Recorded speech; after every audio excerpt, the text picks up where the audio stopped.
we're live. We're live. We're recording. Here we are. We are live and alive. We are live and alive and happy to be alive, Yes, frankly, definitely. right? In the middle Yeah, of yeah. Women's History Month, the day after International Women's Day.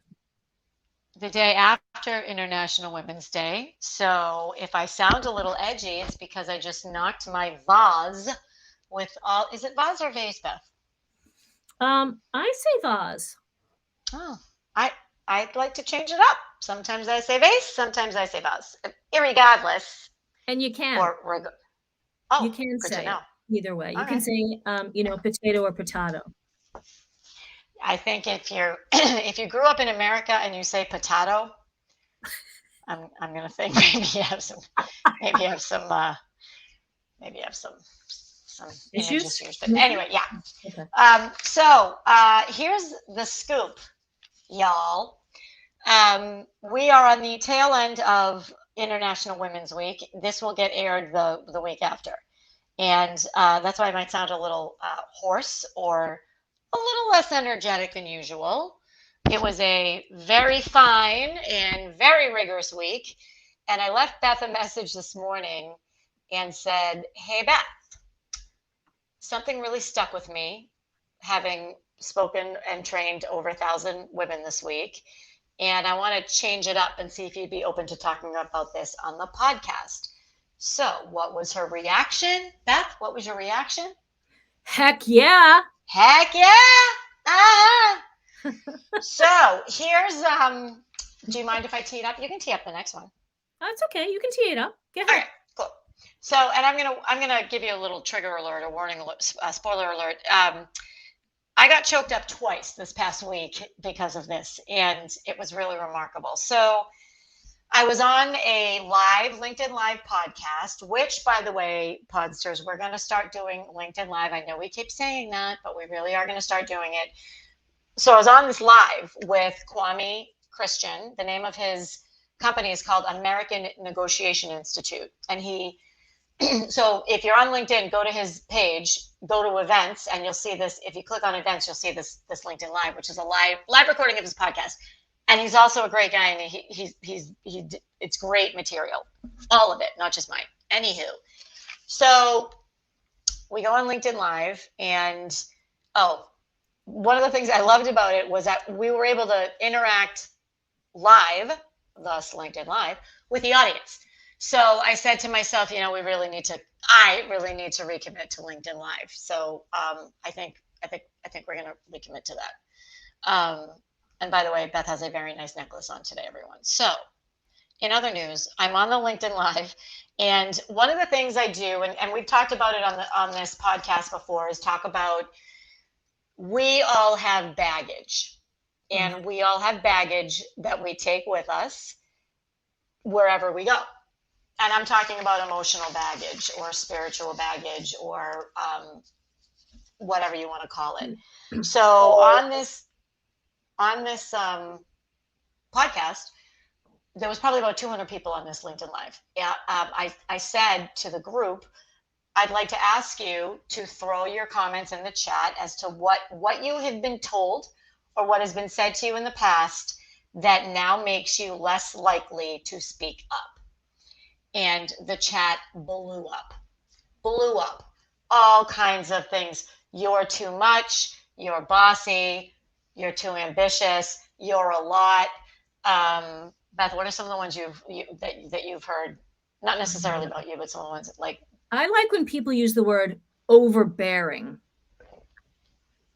You're overbearing. You need to tone it down. You're too bossy. One of the people on the call, and I can't remember if it was this call or if it was a keynote, when she was 12 years old, someone told her that she was too bossy and she needed to tone it down. And it just broke my heart. And I think, I was a little emotionally tapped, right? It was a lot. This is a lot of people and a lot of training and a lot of energy, particularly virtually. And I started to get a little choked up. There were people from Asia on this call. There were people from the Caribbean. There were people from all over the world. And the one thing everyone had in common was that they were told they were not they were told for whatever reason they were too much and not to speak up. And to this day, this holds them back. And again, or not again, I didn't mention this. We're talking about best-selling authors. We're talking about thought leaders. So the people that are in this community, in his community, are like legit. They are, everybody's legit, but they are best in class in their field. And they're all typing this stuff in. And we both, Kwame, who I did the podcast with, and we were just both blown away. And so the reason why I wanted to bring it up, I think, correct me if I'm wrong, Beth, is because I wanted a few things. One, both of us want everyone to know that everybody feels less than sometimes. Mm-hmm. It doesn't matter who you are. It does not matter who you are. And we've talked about imposter feeling. By the way, I got like 1,000 people this week to commit to calling it imposter feeling. Yes. Yes. And that we all have baggage. It's when you let the comments impact your behavior. That is when the cycle starts, and then the cycle continues. You're treated differently or you're told something. That impacts the way you behave. That impacts your level of confidence. Therefore, you don't speak up. It's a vicious cycle. So I'm going to pause for a minute and ask Beth to jump in here. I didn't really ask you a question, but like, what are your thoughts? I know. Yeah. So this is a big thing for me because I was thinking about this. I don't think that not that I don't have this, I definitely have baggage, but I like this challenge of someone telling me that's too much, or why would you say that? Or, that's loud, or that's whatever. Okay. Well, why should I be uncomfortable with that if that's who I am? If you're uncomfortable, you don't have to stay and listen to me, or you don't have to engage with it, but this is who I am. So why am I changing? I see a lot of people who deal with it. I definitely have a lot of people close to me who deal with that sort of thing of like what they're supposed to say and how they're supposed to say it and where they're supposed to be when they do and act in certain ways. And there's just all these like underlying rules, right? And limitations. So it made me think about boundaries and limitations, right? Mm-hmm. And so boundaries are these things we set for ourselves, and we say, okay, here are my boundaries. This is where I draw the line with things. And limitations, on the other hand, are on the surface things that we put on ourselves sometimes. Mm-hmm. Mm-hmm. They came from somewhere. Right. And so I think we have to look at where are those limitations coming from. And maybe they served a real purpose at the time when someone instilled them on us, but that doesn't mean that they still serve us. Or that they served us then, and that person probably made that limitation out of their fear. I feel like limitations, when you put them on another person, sometimes are fear-based. That's interesting. And somewhat generational, right? Is that what you were talking about this morning when you were talking about generation? Yeah, so that's what I meant when I said that. I do feel like, you can see like your great-grandmother or your grandmother. It's nice to see that people have traditions or rituals or things that they do and pass down, but there's other things that they pass down too, right? Yeah. So yeah. I think that's part of it. I think those limitations are part of it. And I think that, today for us, like we can take care of ourselves. And for the most part, we're encouraged to take care of ourselves. But I think if you think of your grandmother or your great-grandmother, their job was to, follow their man's opinion. Their man was the breadwinner, and they were the ones who stayed at home and quietly took care of the homestead, almost like the backstage crew. Mm-hmm. And the man was in the forefront. And that's how it was, right? And for whatever reason, they had to go out and earn the money and work overtime and make sure they could pay all the bills. And right, women didn't know about bills then. I think my grandmother probably knew about bills, but I can't imagine my great-grandmother did. It's not that long ago. It's not that long ago. I know. So I think one of the things that I was saying this week, one of the things we talked about a lot this week, because the theme of International Women's Day is embrace equity. And I did a lot of research on what equity is, what it isn't. We had a podcast about it. And I did a lot of talking about bias. And there were two biases that I honed in on. One of them was confirmation bias, which can be viewed as either good or bad, and it's situational, Mhm. or can be viewed as either helpful or not helpful, and it's situational. So this is a situation where your confirmation bias, if you can change your mindset, your confirmation bias will serve you. So let's say you were told you're too much Mhm. when you were, I don't know, 18, 19, and you decide in your mid 20s to early 30s that you are going to rewrite that, and you're going to not let that take up space in your brain, and instead you are going to act as if that is not true. Mhm. So if you disregard it, you will then think, I am, or no, I'm not too much. I should speak up. So I should speak up is really what I'm getting at. And then when you think I should speak up, your confirmation bias will subconsciously call in people, situations, relationships, um, data, everything to support that. So whatever you think, your confirmation bias will serve to prove.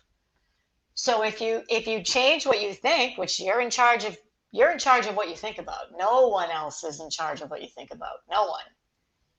No one. Mhm. So if you can change that, then your confirmation bias kicks in and it breaks the cycle. Um, so this was important to me to talk about because it happened on now again, these were virtuals. It happened on every session. The chat blew up in every session, and I didn't know this was going to happen. I just said, okay, I'm going to ask people kind of who had these people kind of shut them down or quiet them down when they were younger. And again, if you're treated differently, you'll feel differently. If you feel differently, you act differently. And when you act differently, that lack of confidence shows and you don't raise your hand. So it's up to us to break the cycle. Yes. Yes, it is. Um, you said something earlier that I wanted to ask you about. You said you like it when, what I heard was, this isn't what you said, but what you heard was you like it when someone like challenges you and tries to quiet you down. I Do do. you like it? I don't like it, but I'm just like, obviously, if it's unwarranted, and yeah, I feel like who are you to tell me what to do? Love that. Yeah, I just don't. Where do you think you got that spunk? That's an old word. Um, I'm not quite sure. I think I've always had kind of like that under the radar, nonconformist kind of, I don't have to do what you told me to do. I've always been that person on the outside of the circles, like, just looking in, like, I don't really wanna be in the center of the circle. I wanna kinda be on the outside, be my own person. I wanna listen to the B-sides of my 45s, I love that. I like that. I Yeah. just don't, just because I guess I learned at an early age not just to trust what somebody says just because they say it. I think that's a little piece of it for me too, is that I'm always like, "What's your how do you back that up? What's your proof that I shouldn't be like that?" That's a really good point. Just because they say it does not make it true, Right. right?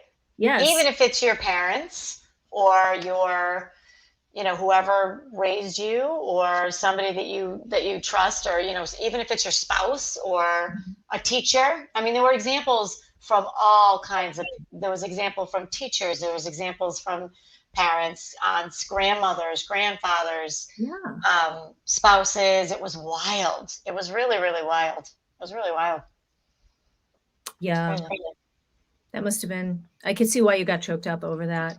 I got choked up a lot. Yeah, it was a lot. It was a lot. It was a lot because okay, so you said you don't back down when somebody says something like that to you.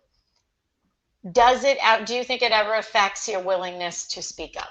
Not in the moment, later on. I mean, it's probably there. And I probably have to like, I love how you just talked about confirmation bias. I mean, I'm definitely having a lot of internal conversations in my head.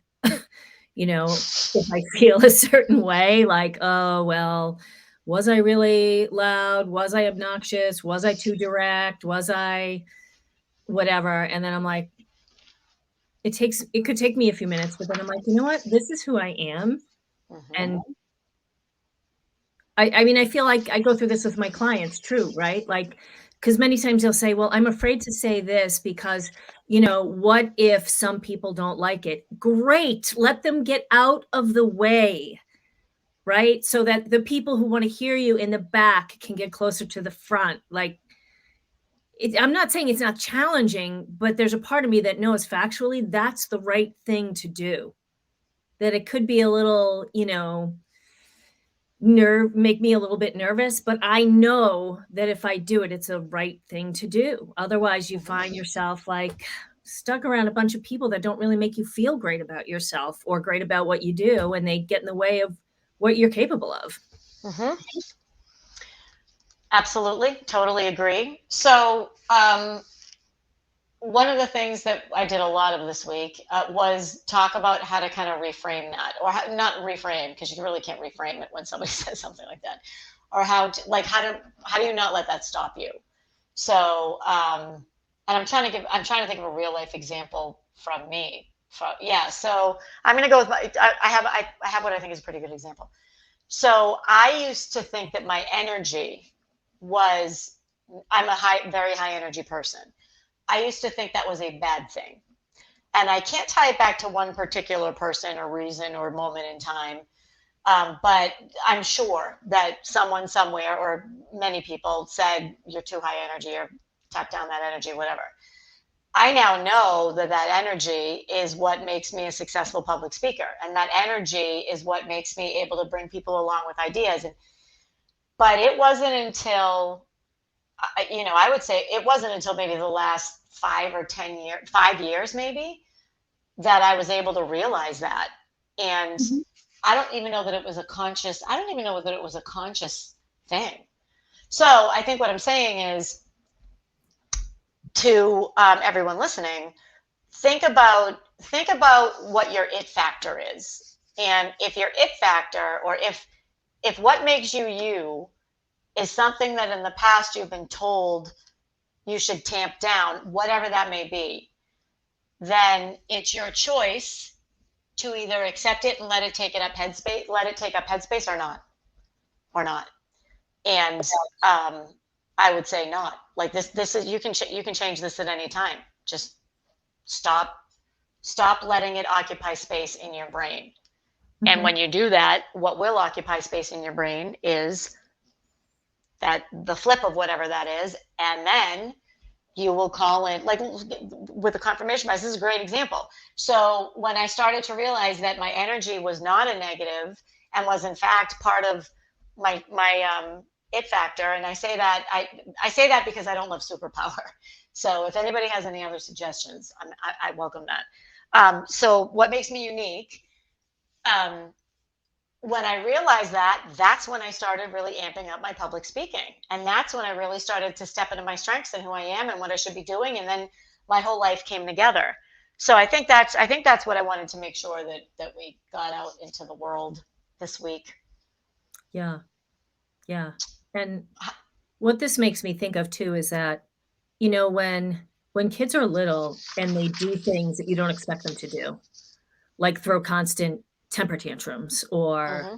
yell or they're emotional and just reactive, like, as a parent, like, your reaction is to be like, "Okay, don't do it. Don't do that. Don't do it. The neighbors are outside, they hear you," or whatever, and not that I ever had a child like this.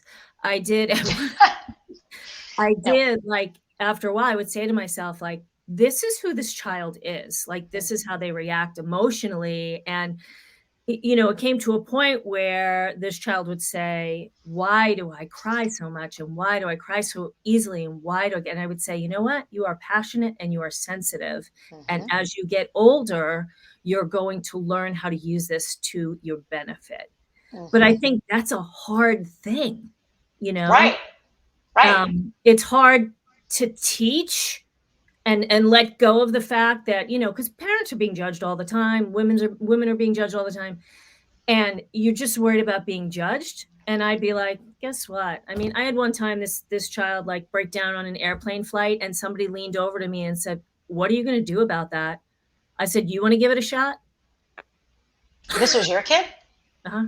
Yeah, they just had a meltdown, and there was just no like just the kind of thing where they had to just work through it because you could make it worse if you fed into it. And the woman leaned over. She was next to me. Are you going to do something about that?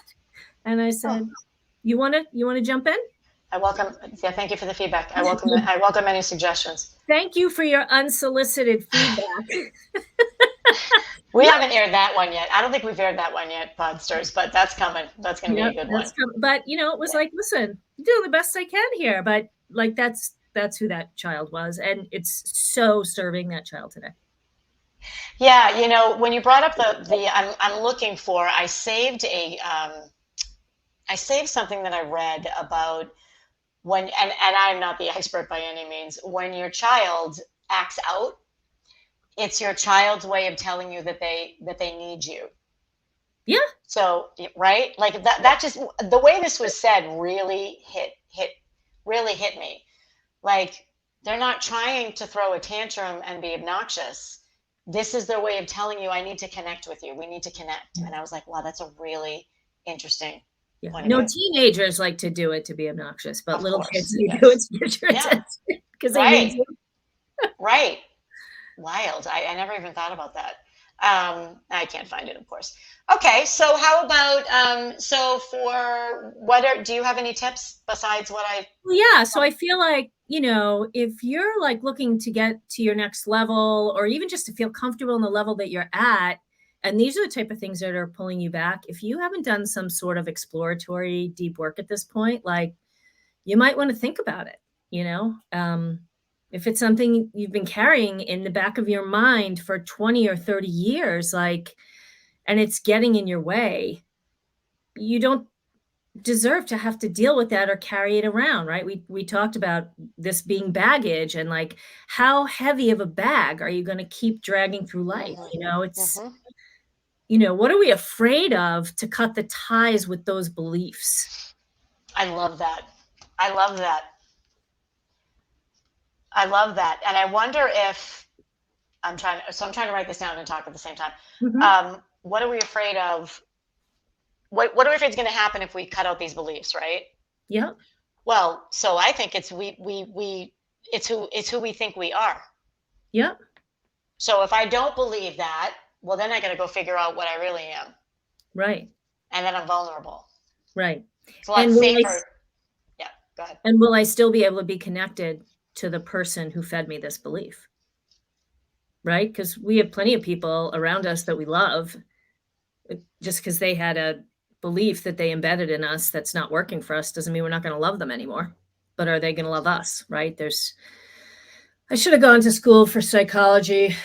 Well, that's interesting. I was more thinking about, I wasn't even thinking about who said it. Like I can't even, or of course that's important, but I don't remember where I got this, that my energy is too much, which by the Right. way, I know it is at times, right? I know that. So come on. So it's a balance, and I know that. Hopefully, I've gotten better at it. But if I don't believe in who I've been told I was, then who am I?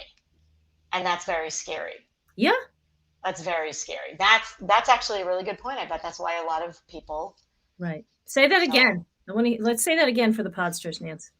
If I don't think I can. If I don't believe what I've been told or who I think I am, then who am I? Right. And um, I had this conversation with a one-on-one client this past week too. That that having the courage to work on that is what will change your life and what will Mhm. bring you to who you are, not who people think you are, to who you are. And that's a Mhm. that's a wonderful place to be. It's a wonderful place to be. Yeah, yeah. Yeah. Wow. Wow. Whoa, Yeah. we're getting deep.